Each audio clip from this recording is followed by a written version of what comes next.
قرآن مجید میں اللہ تعالیٰ نے اپنی عبادت کے ساتھ ہی والدین کے ساتھ نیکی کرنے کا حکم ارشاد فرمایا ہے۔ کئی جگہوں پہ قرآن مجید میں ارشاد فرمایا، سورہ بقرہ میں پہلے پارے میں فرمایا اللہ کے علاوہ کسی کی عبادت نہ کرو اور اپنے والدین کے ساتھ احسان کرو۔ والدین انسان کے لیے کتنا بڑا درجہ رکھتے ہیں، کیا ان کے ساتھ تعلق رکھنا، ان کی خدمت کرنا، ان کے ساتھ اچھے طریقے سے پیش آنا یہ ایک معاشرتی ضرورت ہے؟ کیا یہ ایک خاندانی تقاضا ہے یا اچھے اخلاق والے ہونے کی علامت ہے؟ نہیں، بلکہ یہ ایک دینی، روحانی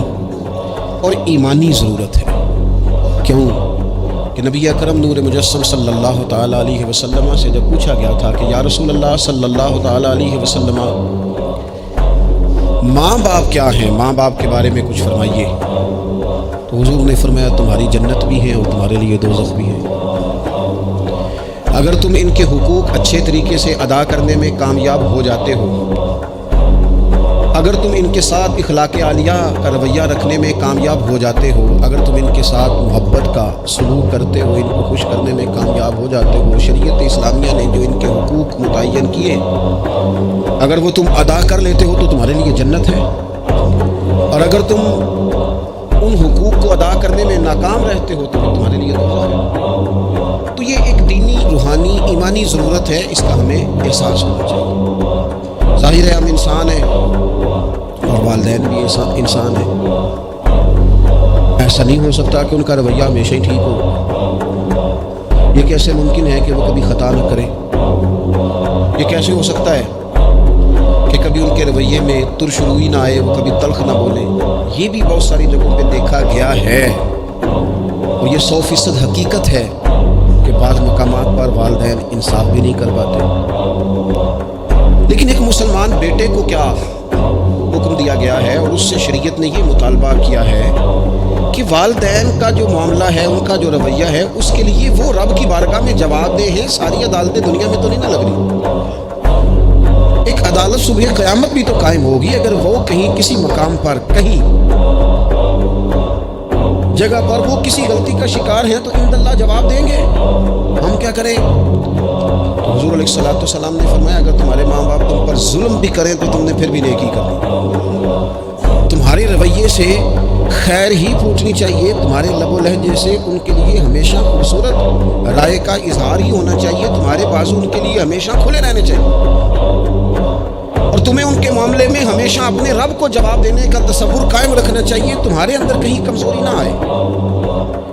میں بڑی دیر سے اپنے دوستوں کی توجہ اس بات کی طرف مبذول کرا رہا ہوں کہ انسان کے ساتھ ہی ساری چیزیں رہتی ہیں، بیماریاں بھی، پریشانیاں بھی، کاروبار کا اتار چڑھاؤ بھی۔ انسان کے ساتھ دوستوں کی کبھی وفاداری، کبھی بے وفائی، کبھی بچوں کے مسائل، کبھی دیگر رشتہ داروں کے مسائل۔ اسے حکم یہ دیا گیا ہے، اسے سمجھایا یہ گیا ہے کہ وہ کسی ایک چیز میں الجھ کر باقی چیزوں کو بھولنا نہ شروع کر دے، کسی ایک پریشانی، ایک آزمائش کی وجہ سے اپنی زندگی کے سارے معاملات کو داؤ پہ لگانا نہ شروع کر دے، بلکہ وہ اپنے دل کو، اپنے سینے کو، اپنی طبیعت کو کشادہ رکھے۔ یہی معاملہ ماں باپ کے تعلق سے ہوتا ہے۔ ہم نہ ذرا دیگر کاموں میں بعض اوقات اس طرح کا الجھتے ہیں کہ اپنی اس اہم ذمہ داری سے ہم نظریں ہٹا لیتے ہیں۔ میرے نبی اکرم صلی اللہ تعالیٰ علیہ وسلم سے ایک شخص نے یہ عرض کیا تھا کہ یا رسول اللہ صلی اللہ تعالیٰ علیہ وسلم، میں نے نہ تیز دھوپ میں جلتی اور تپتی ہوئی زمین پر کئی میل کا سفر اپنی ماں کو اٹھا کے اس طرح کیا ہے کہ میرے پیروں میں جوتے نہیں تھے۔ اس پوری بات کو پھر سے آپ سمجھے بھلا میں نے کیا کہا؟ یعنی گرم زمین پر گرمیوں میں چلنا ایک انتہائی مشکل کام ہے، اور پھر گرمی اگر عرب شریف کی ہو اور صحرائی علاقہ ہو، اور پھر آپ نے ایک شخص کو بھی کندھوں پر اٹھایا ہوا ہو۔ یا رسول اللہ صلی اللہ تعالیٰ علیہ وسلم، گرم موسم میں گرم ریت پر ننگے پاؤں ماں کو اٹھا کر میں نے میلوں کا سفر کیا۔ خدا را میری بات کو تقریر نہ سمجھنا، یہ ایک غلام نے اپنے نبی سے سوال کیا ہے۔ اس سوال کی لذت کو محسوس کریں اور پھر جواب کا حسن ملاحظہ کریں۔ اس کی حضور،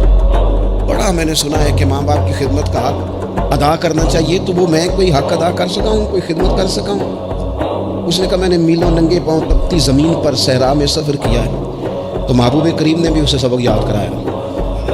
اس نے اپنی طرف سے خدمت بتائی تھی تو حضور نے ماں کی شفقت بتائی۔ فرمایا جب تو پیدا ہوا تھا تو تیری ماں کو درد کے جھٹکے آئے تھے، وہ جو جھٹکے آئے تھے نا، ان جھٹکوں میں سے اب ایک جھٹکے کا بھی تو حق ادا نہیں کر سکا۔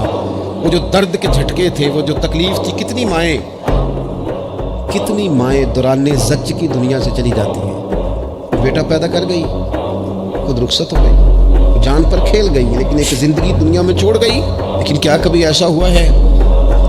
کہ کسی ماں نے کہیں کھڑے ہو کے کہا ہو کہ اوہو میں نے بڑا کام کیا ہے، میں نے بڑی خدمت کی ہے، میں نے یہ کیا ہے، میں نے یہ اعزاز دیا ہے، لیکن بچے تھوڑا سا کر کے نا، آپ نے ناراض نہیں ہونا، میں نے اپنے کانوں سے یہ باتیں سنی ہیں کہ جی الحمدللہ میں نے ابا جی کو حج کرایا ہے، شکر ہے اللہ کا جی ابا جی میرے پاس ہی تھے جی، باقی بھائیوں کے پاس نہیں تھے۔ تو ابا جی کس کے تھے؟ پڑوسی نے حج کرانا تھا، آپ کے پاس تھے نا، تو آپ کے والد ہی تھے نا۔ آپ نے یہ 20 مرتبہ بتایا ہے کہ والد کی میں خدمت کرتا ہوں، میرے پاس رہتا، یہ بھی بتاؤ کہ ابا نے مجھے حصہ کتنا دیا ہے۔ ساتھ یہ بھی بیان کرو کہ صرف ابا ہی میرے پاس نہیں رہتا، میں نے بھی ساری زندگی باپ کے پاس ہی گزاری ہے۔ اس نے بھی کبھی کہا تھا چاروں میرے پاس ہوتے ہیں، 5 میں نے رکھے ہوئے، کیا مذاق ہے، کتنی چھوٹی سوچ ہے۔ اپنے والدین کے ساتھ بڑا رویہ عمدہ کیا جائے، کبھی نہ الجھنا، خبردار۔ ایک مقام پر ماں باپ کی نافرمانی کی جا سکتی ہے، وہ کب؟ جب وہ آپ کو دین کے مخالف چلنے کا کہیں، جب رب رسول کی مخالفت کا معاذ اللہ کہیں، اور مسلمان والدین یہ کبھی کہہ سکتے ہیں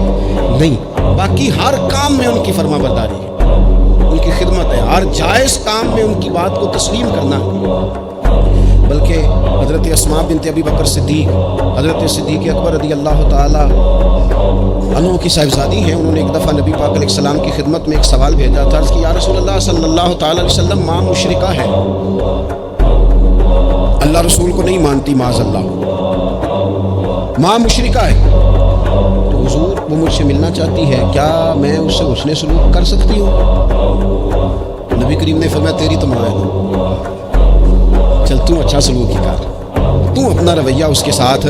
ٹھیک رکھ، کیونکہ تیری والدہ ہے۔ میں آج حقوق والدین پر تقریر نہیں کرنے جا رہا، بس ایسے مجھے خیال آیا، میں ایک دوست نے ایک سوال پوچھا ہے، مجھے اچھا لگا ان کا بات پوچھنا۔ انہوں نے یہ پوچھا ہے کہ اگر کسی شخص کے والدین دنیا سے چلے جائیں اور جانے کے بعد اسے احساس ہو کہ مجھ سے بڑی غلطیاں ہو گئیں، اسے احساس ہو کہ بڑی کوتاہیاں ہو گئیں، بڑی جگہوں پہ میں بھول گیا۔ بہت سارے لوگوں کو پچھتاوا ہوتا ہے کہ یار بڑی چیزیں تھیں جو ہم کر سکتے تھے پر ہم سے نہیں ہو سکی۔ انہوں نے پوچھا جی کوئی اب بھی کوئی اس کا حل ہے؟ تو میں نے کہا ہے نا، ہم رسول رحمت کے ماننے والے ہیں صلی اللہ تعالی علیہ وسلم۔ نبی پاک صلی اللہ تعالی علیہ وسلم نے ارشاد فرمایا، الترغیب بالترہیب میں حدیث موجود ہے، حضرت انس بن مالک رضی اللہ تعالیٰ عنہ حدیث کے راوی ہیں۔ اللہ کے پیارے حبیب علیہ الصلوۃ والسلام نے فرمایا جس بندے کے والدین یا دونوں میں سے کوئی ایک انتقال کر جائے اور وہ معاذ اللہ ان کا نافرمان ہو، تو فرمایا پھر ان کے لیے دعا کرتا رہے، استغفار کرتا رہے، کرتا رہے، کرتا رہے، کرتا رہے، امید ہے اللہ اسے نیک وکاروں میں لکھ دے گا، وہ فرما برداروں میں آ جائے گا۔ شرط یہ ہے کہ وہ ان کے لیے استغفار کرے، دعائے مغفرت کرے، اب ان کے لیے وہ اب ہی شروع کر دے ان کو یاد کرنا، ابھی اس مقام پر آ جائے، ابھی کچھ سوچ لے، تو اللہ تعالیٰ کی بارگاہ سے کرم کی امید ہے کہ اللہ اس نے جو زندگی میں اس سے غلطیاں ہو گئی، رب اس کی ان غلطیوں کو معاف کر دے گا۔ روز استغفار کرے۔ ایک دوست نے مجھ سے ایک دفعہ پوچھا تھا کہ حضرت صاحب والدین چلے گئے ہیں، ان کے لیے کیا کروں؟ بڑی بڑی چیزیں بھی کی جا سکتی ہیں، لیکن میں نے اپنے اس محبت والے دوست کو یہ محبت والا مشورہ دیا تھا کہ میں چونکہ آپ کو جانتا ہوں آپ نماز میں کوتاہی کرتے ہیں، آپ نہ نماز پڑھنی شروع کر دیں۔ وہ کہنے لگے جی وہ تو میں پڑھوں گا، والدین کے لیے کیا کروں؟ میں نے کہا نماز پڑھیں، ہر نماز کی آخری رکعت میں کہو گے نا ربنا اغفر لی ولوالدی، کہو گے نا ہر نماز میں، تو کتنا بڑا اجر ملے گا آپ کے والدین کو۔ اور پھر وہ سارا اسلوب کہ پہلے آپ نے قیام کیا، پھر آپ نے رکوع کیا، پھر آپ نے سجدہ کیا، پھر آپ اتحیات میں بیٹھے، پہلے آپ نے اللہ کی بارگاہ کے اندر اس کی عبادت کرنے کا دھم بنا، پھر اس کی وحدانیت کی شہادت دی، پھر اس کے محبوب پر درود پڑھا، اتنے سارے کام کر کے اب آپ نے آخر میں کہا ربنا اغفر لی ولوالدی، یا اللہ مجھے بخش دے اور میرے والدین کو بخش دے۔ تو بتائیے اللہ کتنا کرم فرمائے گا۔ تو اپنے والدین کے لیے ان کے جانے کے بعد بہت ساری چیزیں ہیں، کفن دفن کا بندوبست کیا جائے، جنازے کا اہتمام کیا جائے، لیکن کچھ چیزوں کو نبی پاک علیہ الصلوۃ والسلام نے ذرا توجہ سے ہمیں سمجھایا ہے اور ہماری بار بار توجہ دلائی ہے۔ ایک شخص نے عرض کیا تھا یا رسول اللہ صلی اللہ تعالیٰ علیہ وآلہ وسلم کہ میرے والدین دنیا سے چلے گئے ہیں تو کیا اب بھی میں ان کے ساتھ کوئی بھلائی کر سکتا ہوں؟ اچھا پہلے میں آپ سے ایک بات عرض کروں، ہمیں موقع ملتا ہے ختمات شریف پہ جانے کا، اصال ثواب کی مجالس میں حاضری کا، اور پھر اللہ تعالیٰ یہ بھی موقع دیتا ہے کہ بعض اوقات مسلمانوں کے لیے دعا کرتے ہیں اور ہمارے ذمے لگا دیا جاتا ہے کہ جناب اتنا اصال ثواب کرنے کے لیے اہتمام کیا گیا ہے تو یہ آپ کر دیں۔ تو ہم پتہ کیا کرتے ہیں، ہم کہتے ہیں کہ جناب جانے والے کا نام بتاؤ، نام بتاتے ہیں تو ہم فلاں بن فلاں کہہ کے جو نام بتایا جاتا ہے ان کے لیے دعا کر دیتے ہیں، لیکن جب والدین کے لیے دعا کرتے ہیں پھر نام تو نہیں لیتے، پھر کیا کہتے ہیں یا اللہ میرے والد کو بخش دے، میری والدہ کی مغفرت۔ اس کا مطلب ہے وہ دنیا سے چلے گئے، آج بھی ماں باپ وہ رخصت ہوئے، انہوں نے پردہ کیا، ان کی روح کا رشتہ ٹوٹا ہے پر تیرا رشتہ ان کے ساتھ آج بھی قائم ہے۔ تیرا تعلق ان سے ٹوٹ سکتا، وہ تیرا تعلق، میں نے ایک دفعہ پہلے بھی کہا تھا، میرا بیٹا شاید قد میں مجھ سے تھوڑا اونچا ہو گیا ہو اور اللہ تعالیٰ نے مجھے بڑے محبت والے سنگی دیے، میں نے اپنی حیثیت اہمیت سے بڑھ کر دنیا میں محبت پائی، لیکن میں نے اپنی زندگی میں سب سے زیادہ اپنے والد کی کمی محسوس کی، بڑی محسوس کی۔ ابھی بھی کبھی کبھی سوچتا ہوں کہ کچھ باتیں صرف ان سے ہو سکتی ہیں، کسی اور سے نہیں ہو سکتی۔ کبھی کبھی محسوس ہوتا ہے کہ ان کے دامن کے اندر ٹھنڈ کے موقع پر نیگ ملتا تھا اور گرمی کے موقع پر ٹھنڈی ہوا آتی تھی۔ یہ خاص انہی لوگوں کا وتیرہ، یہ انہی کا خاصہ ہے، پتہ نہیں اللہ نے کس طرح ان لوگوں کو بنایا ہے اور کس طرح کا یہ رشتہ بنایا۔ تو نبی اکرم صلی اللہ تعالیٰ علیہ وسلم کی خدمت عالی مرتبت میں عرض کیا، صحابی نے سنن ابو داؤد شریف میں حدیث ہے، عرض کی یا رسول اللہ صلی اللہ تعالیٰ علیہ وسلم میرے والدین چلے گئے تو کیا میں ان کے جانے کے بعد بھی ان کے لیے کچھ کر سکتا ہوں؟ تو نبی پاک نے 5 باتیں ارشاد فرمایا ہاں، ایک تو ان کے لیے دعا مانگا کر، دوسرا اللہ کے محبوب نے فرمایا ان کے لیے استغفار کیا کر، تیسرا رسول کریم علیہ السلام نے فرمایا اگر انہوں نے کسی سے کوئی وعدہ کیا تھا تو اسے پورا کر دے، اگر تجھ سے ہو سکے، اور رسول کریم علیہ السلام نے فرمایا اگر ہو سکے تو ان کی طرف سے صلہ رحمی بھی کر، یعنی ان کے رشتہ داروں سے اچھا سلوک کر، اپنے چچاؤں کے ساتھ تو نیکی کر، اور اگر تیری والدہ کی طرف سے تو نیکی کرنا چاہے تو اپنے ماموں کے ساتھ، خالاؤں کے ساتھ تو اچھا سلوک کر، اور پھر 5ویں نمبر پر محبوب نے فرمایا اپنے والد کے دوستوں کی تعظیم کر، ان کے لیے تیرے دل میں اچھے جذبات ہوں، تو اکرام کر دوستوں کا۔ والد کے دوستوں کے اکرام کا تو اتنا بڑا درجہ ہے کہ حضرت ابو بردہ رضی اللہ تعالیٰ عنہ تشریف لائے مدینہ طیبہ میں، حضرت ابو بردہ مدینہ طیبہ میں تشریف لائے تو حضرت عبداللہ ابن عمر رضی اللہ تعالیٰ عنہ ان سے ملنے پہنچ گئے فٹافٹی۔ مصروف آدمی تھے حضرت عبداللہ ابن عمر، بہت بڑے مفتی تھے، لوگ ہر وقت مسائل پوچھتے تھے، آج کے سب سے زیادہ مسائل انہی کو آتے تھے، اور صحابہ میں ایک بہت بڑا مقام رکھتے تھے۔ حضرت عبداللہ ابن عمر فوراً حضرت ابو بردہ رضی اللہ تعالیٰ عنہ سے ملاقات کے لیے پہنچے، اور پہنچتے ہی فرمانے لگے آپ کو پتہ ہے میں آپ سے کیوں ملنے آیا ہوں؟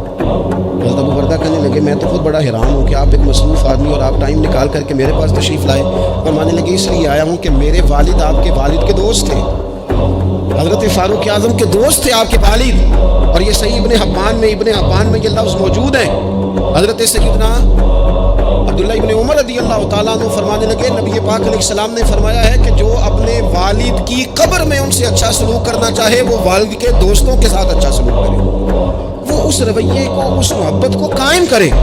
اس چیز پر خاص اہتمام کرے، خاص ذوق دے۔ ہمارے ہاں جی ہم جلدی سے مصروف ہو جاتے ہیں اور اپنے دوستوں کو زیادہ ٹائم دیتے ہیں، اپنا آنا جانا، اپنا اٹھنا بیٹھنا، اپنے شب و روز ان میں ہم زیادہ وقت گزارتے ہیں۔ کرنے کا کام یہ ہے کہ تھوڑا ٹائم نکال کے، تھوڑی فرصت دیکھ کر اس پر تھوڑی توجہ دی جائے۔ اسی طرح معروف روایت سیاستہ میں موجود ہے، حضرت مالک بن دار کہتے ہیں کہ میں حضرت عبداللہ ابن عمر کے ساتھ جا رہا تھا تو میں نے دیکھا ایک بدو ننگے پاؤں اور ننگے سر آ رہے ہیں۔ حضرت عبداللہ ابن عمر نے فٹافٹ انہیں اپنی سواری بھی دے دی،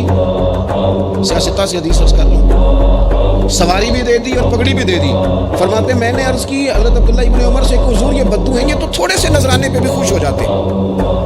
آپ کوئی عام معمولی سا تحفہ بھی دیتے تو راضی ہو جاتے، اور آپ نے پگڑی بھی دے دی اور گھوڑا بھی دے دیا۔ حضرت عبداللہ ابن عمر کہنے لگے یہ کوئی عام آدمی نہیں، یہ میرے والد کے دوست ہیں، اور والد کے دوستوں سے محبت کرنا یہ ہمیں رسول رحمت نے سکھایا ہے، کیونکہ اصلاح نال جنے کی کریے تو نسلاں تاک نہیں بول دے، محبتوں کو قائم رکھنا، ان کو دوام دینا۔ ہمارا تو چچا کے ساتھ سلوک نہیں رہتا، توجہ نہیں رہتی، ہم نے سال ثواب کا جو مفہوم بنا لیا وہ بڑا گڑبڑ ہے۔ اگر تو کسی کے پاس بہت زیادہ پیسے ہوتے ہیں تو وہ سال ثواب کی محفل ویسے ہی ایک سیاسی اجتماع بن جاتی ہے۔ اور جو عام لوگ ہیں ان کا زور کہیں نہیں چلتا، تو چلو مسجد میں تو چلتا ہی ہے نا،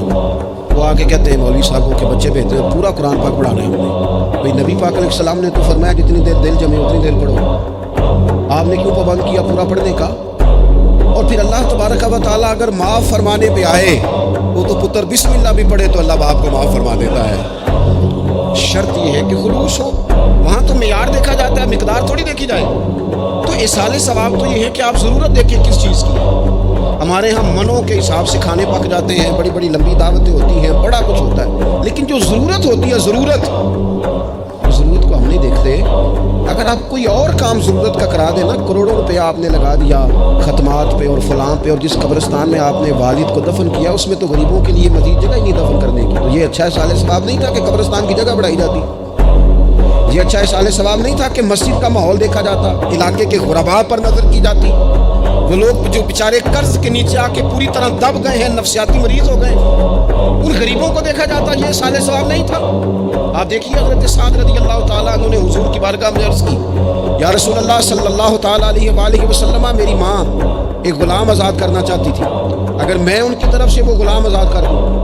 موطا امام مالک میں روایت موجود ہے، اب غلام آزاد جب آپ کر دیتے تھے نا، آج کل تو غلام بکتے نہیں، لیکن ایک قسم غلامی کی آج بھی ہے، بتا دوں آپ کو، وہ جو بندہ ایڈوانس نہیں لے لیتا بیچارہ 4 لاکھ روپے، پھر اس کو تنخواہ بھی پوری نہیں ملتی، پھر اس کی جان بھی نہیں چھوٹتی، وہ کہیں اور جا بھی نہیں سکتا۔ بھئی آپ ایڈوانس دیں گے کسی کو، اس کو خرید تو نہیں نہ لیں گے، اس کی مجبوری تو نہیں نہ خریدیں گے، اللہ کو ناراض تو نہیں نہ کر لیں گے۔ آپ ایڈوانس دیں لیکن پھر اسے تنخواہ بھی تو اتنی دیں جتنی معاشرے میں روٹین سے ہوتی ہے۔ یا رسول اللہ اگر میں غلام آزاد کر دوں اپنی ماں کی طرف سے، چل تو بھی کسی کو ایڈوانس معاف کر دے ماں باپ کی طرف سے، چل تو بھی کسی کو چھوڑ دے قرضہ ماں باپ کی طرف سے چھوڑ دے، کچھ نہیں ہوتا۔ رسول کریم علیہ السلام کی بارگاہ میں عرض کی حضرت سعد نے، یا رسول اللہ صلی اللہ تعالی علیہ وسلم، اگر میں اماں کی طرف سے غلام آزاد کروں تو ماں کو ثواب ملے گا؟ حضور نے فرمایا کرنا، ملے گا نا تیری ماں کو ثواب، کرنا تم ایصال ثواب، یہ والا ایصال ثواب کرنا۔ حضرت سعد رضی اللہ تعالیٰ عنہ نے ایک مقام پر یہ بھی عرض کیا تھا، ابو داؤد شریف میں موجود ہے کہ یا رسول اللہ صلی اللہ تعالی علیہ وسلم، میری ماں کا انتقال ہو گیا، ان کی طرف سے کچھ کرنا چاہتا ہوں، کیا کروں؟ میں آپ سے عرض کرتا ہوں نا، تنقید کرنا تو آسان کام ہے، تو بنائے نا کسی مدرسے میں کمرہ جہاں طالب علم پڑھیں، والدین کی طرف سے بنائیں، جا کے دیکھو نا، یہ بات کرنا تو آسان ہے کہ اسپتالوں میں ایک بیڈ پہ 4 لوگ پڑے ہیں، تو آپ اپنے والد صاحب کی طرف سے اسپتال میں 2 کمرے بنوا دینا، آپ کو 20 بیڈ پہنچا دینا، آپ جا کے بات کریں کسی ٹرسٹ والے سے اور کسی سرکاری ہاسپٹل والے سے کہ لائنوں میں لگے ہوئے ہیں لوگ، ہارٹ کا پیشنٹ جو بیچارہ قریب ہو جاتا ہے موت کے، اس کا ٹیسٹ ہی نہیں ہو پاتا، مشینیں نہیں چلتی، تو آگے بڑھے نا۔ کیا یہ کام نہیں ہے دور بیٹھ کر تنقید کر دینا اور تھوڑی دیر تبصروں کا مزہ لے کے چپ کر دینا؟ یہ تو کوئی بھی کر لے گا، لیکن عملی اقدام کس نے کرنا ہے؟ حضرت سعد نے عرض کی حضور اماں چلی گئی ہے، ان کے لیے کیا کروں؟ تو شارحین حدیث کہتے ہیں شاید میٹھے پانی کے کنبوں کی بعض جگہوں پہ کمی تھی، کریم نے فرمایا پانی کا ایصال ثواب کر۔ حضرت سعد نے اماں کی طرف سے پورا کنواں کھدوایا اور حضور نے نام رکھا، فرمایا یہ سعد کی ماں کے نام کا کنواں ہے، کر دیں اماں جی کے نام پر کوئی خیر کا کام۔ اگر اور کچھ نہ ہو سکے تو اگر گلی ہم نے تنگ کر دیا نا تو ابا جی کی طرف سے وہ کشادہ کر دیں، اس کا بھی ثواب ہوگا انشاءاللہ۔ 4 فٹ جگہ چھوڑ دیں تاکہ لوگوں کو آنے جانے میں آسانی ہو، جہاں جہاں آپ لوگوں کے لیے خیر کریں گے اس پہ اللہ اجر عطا کرے، تو ایصال ثواب کی یہ والی صورتیں بھی اختیار کریں۔ پھر ٹائم نکال کر والدین کی قبر پر جائیں اور وہاں حاضری دیں۔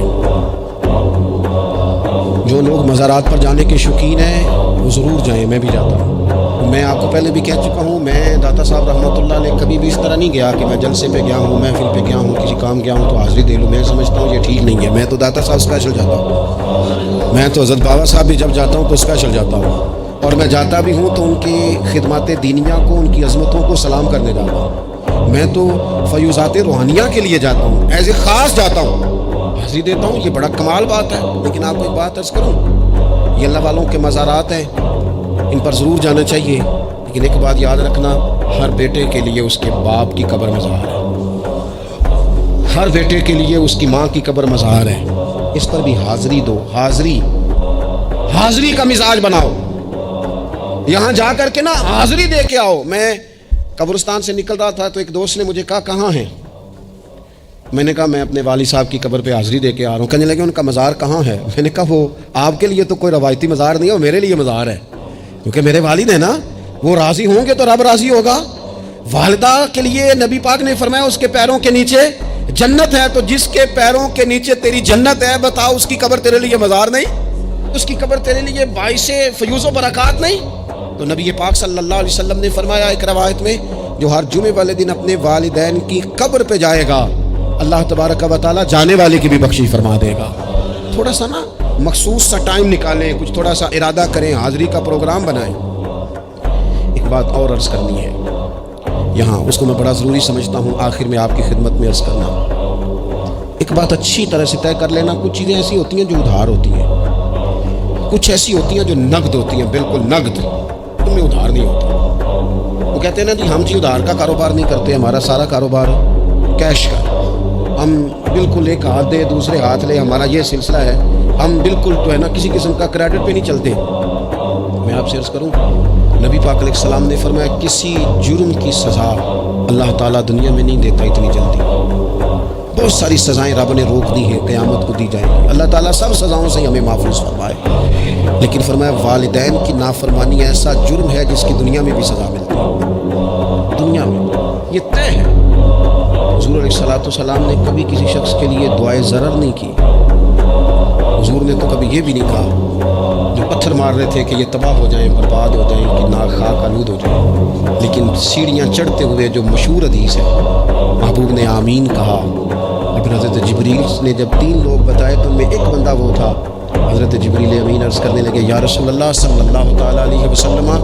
جس نے اپنے ماں باپ دونوں یا کسی ایک کو بڑھاپے میں پایا اور پھر ان کی خدمت کر کے جنت حاصل نہ کر سکا، اس کی ناک خاک آلود ہو جائے، تو حضور فرماتے میں نے بھی کہا آمین، ہو جائے، اسے ہو ہی جانا چاہیے۔ یہ شخص اس طرح کا ہے کہ اسے خاک آلود ہو ہی جانا چاہیے۔ کبھی بھی زندگی میں اپنے والدین، کیا ہمیں دعا سکھائی قرآن پاک نے، کہا وَقُلْ رَبِّ ارْحَمْهُمَا كَمَا رَبَّيَانِي صَغِيرًا، آپ کہیے، آپ یہ دعا کیجئے کہ اے میرے پروردگار ان دونوں پر رحم فرما جنہوں نے بچپن میں مجھے پالا، ان دونوں پر رحم فرما۔ اپنے والدین کے لیے اپنے تھوڑے سے دل کو بڑا کریں، کچھ چیزیں اپنی زندگی میں طے کریں، کچھ معاملات اپنی زندگی میں۔ ہمارے ایک استاد تھے گجرانوالہ میں، نام لیتا ہوں، حضرت مفتی عبداللطیف صاحب رحمۃ اللہ علیہ، حضرت محدث اعظم کے شاگرد ہیں، اور اعلیٰ حضرت کے بڑے صاحبزادے حضرت حجت الاسلام مولانا حامد رضا خان صاحب رحمۃ اللہ علیہ کے یہ شاید واحد مرید تھے ہمارے شہر میں، مفتی عبداللطیف صاحب قادری حامدی۔ گجرانوالہ میں شاید وہ شخص ہو جس نے گجرانوالہ میں پڑھا ہو تو وہ حضرت کا شاگرد یا شاگرد کا شاگرد، یہ ان کی زندگی تھی۔ ان کی والدہ کی بڑی لمبی عمر ہوئی تو ان کے بعض کلاس فیلو نا استاد صاحب کہتے ہیں مجھے مذاق کرتے ہیں، وہ کہتے ہیں رات کو محفل پہ آنا ہے، تو استاد جی کہتے ہیں میں امی سے پوچھ کے بتاؤں، تو کہتے ہیں آپ کیا بات کرتے ہیں، اتنی آپ کی عمر ہو گئی، بچے آپ کے بڑے ہیں، پوتے آپ کے، پوتیاں نواز، اور ابھی بھی امی سے۔ فرماتے ہیں میں بوڑھی ہیں، ضعیفہ ہیں، میں نہیں نہ ہوتا تو پریشان ہو جاتی ہوں، دیر سے آتا ہوں تو سو نہیں پاتی، امی سے پوچھ کر بتاؤں گا۔ او دوستو، یہ لوگ شاید آج اسی لیے ان کے مزارات سے خوشبو زیادہ آتی ہے، شاید اسی لیے لوگ ان کا نام ممبروں پہ لیتے ہیں، جمعوں میں تذکرے کرتے ہیں، شاید اسی لیے ان کے لیے دعائیں زیادہ ہوتی ہیں، شاید اسی لیے ان کی اسناد زیادہ چلتی ہیں۔ کیا میرے رسول کریم نے فرمایا، حضور نے فرمایا صحابہ اگر میری والدہ موجود ہوتی نا تو میں تمہیں نماز پڑھانے آتا اور میں سورہ فاتحہ پڑھ لیتا، اور میری ماں پردہ سرکا کے کہتی بیٹا ذرا میری بات سننا، تو فرمایا اللہ کی قسم نماز توڑ کے اپنی اماں کی بات سن کے آتا۔ آپ میری بات کو سمجھیں، اس مفہوم کو اپنی زندگی میں پیدا کریں، اور بالخصوص والدین رخصت ہو جائیں تو پھر تو زیادہ حق بنتا ہے کہ ہم تھوڑا اور زیادہ محتاط ہو جائیں۔ عرض یہ کرنا چاہتا تھا کہ جتنا ذکر آپ کے بچے آپ کے منہ سے اپنے والدین کا سنیں گے اتنا ہی وہ کل آپ کا کریں گے، جتنا وہ آپ کے ساتھ آپ کے والدین کی قبروں پہ جائیں گے اتنا ہی کل کو وہ آپ کی قبر پہ جائیں گے، جتنا وہ آپ کو دیکھیں گے اپنے والدین کے لیے صالح ثواب کرتا اتنا ہی وہ آپ کے لیے کریں گے۔ یہ جو ہم کہتے ہیں نا بچے بعد میں دے دیں گے، پتر انہیں پیسے دے دینا میرے والوں، کوئی نہیں دینے انہوں نے، اس لیے کہ انہوں نے آپ کو اپنے والدین کی طرف سے کوئی صدقہ کرتے نہیں دیکھا تو وہ آپ کی طرف سے کیوں کریں گے جی؟ یہ تو رواج ہے جو آپ نے ڈالنا ہے تو یہ گھر میں ڈل جانا ہے۔ اللہ تبارک و تعالیٰ کی بارگاہ میں دعا کرتا ہوں اللہ ہمیں سمجھ نصیب کرے۔